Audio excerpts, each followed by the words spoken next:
There is a question echoing across Nigeria today. A question heard in homes, marketplaces, offices, churches, and on the streets. Lord, how long? How long will hardship continue? How long will insecurity threaten lives? How long will injustice prevail? How long will corruption rob people of opportunities and hope?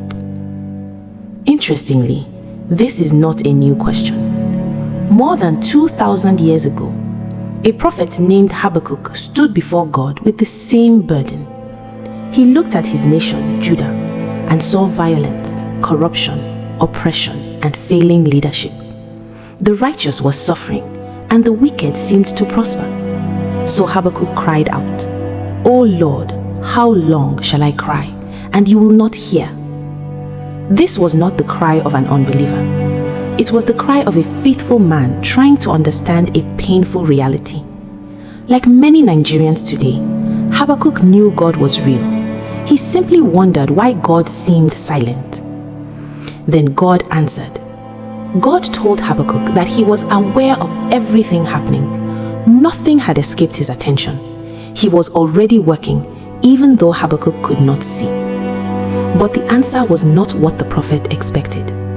God revealed that difficult days were ahead and that he would use Babylon as part of his judgment on Judah. Habakkuk was troubled. He did not fully understand God's methods. Yet instead of turning away from God, he chose to wait, watch, and trust. And that is where this ancient story meets modern Nigeria. Today, many people are frustrated. Many are tired. Many are angry. Many are losing hope. But the lesson from Habakkuk is not that we should fold our arms and remain silent. Faith is not passivity. Trusting God does not mean remaining silent in the face of wrong. Trusting God does not mean accepting corruption as normal. Trusting God does not mean abandoning our civic responsibilities. Habakkuk raised his voice before God. He spoke honestly. He confronted the reality of his nation. Likewise, Nigerians must rise to the task before them. We must reject corruption wherever we encounter it. We must stop celebrating dishonest gain. We must hold leaders accountable. We must participate in the democratic process. We must exercise our civic rights. We must raise our voices against injustice. We must build strong families.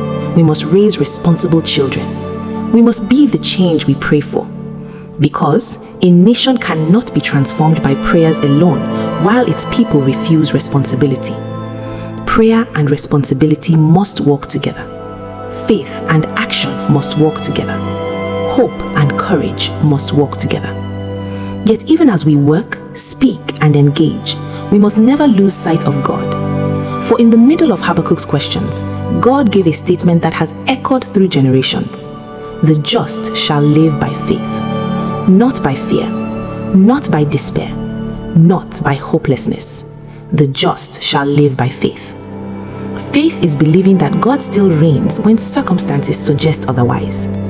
Faith is refusing to surrender hope when darkness appears overwhelming. Faith is continuing to do what is right even when wrong seems to be winning.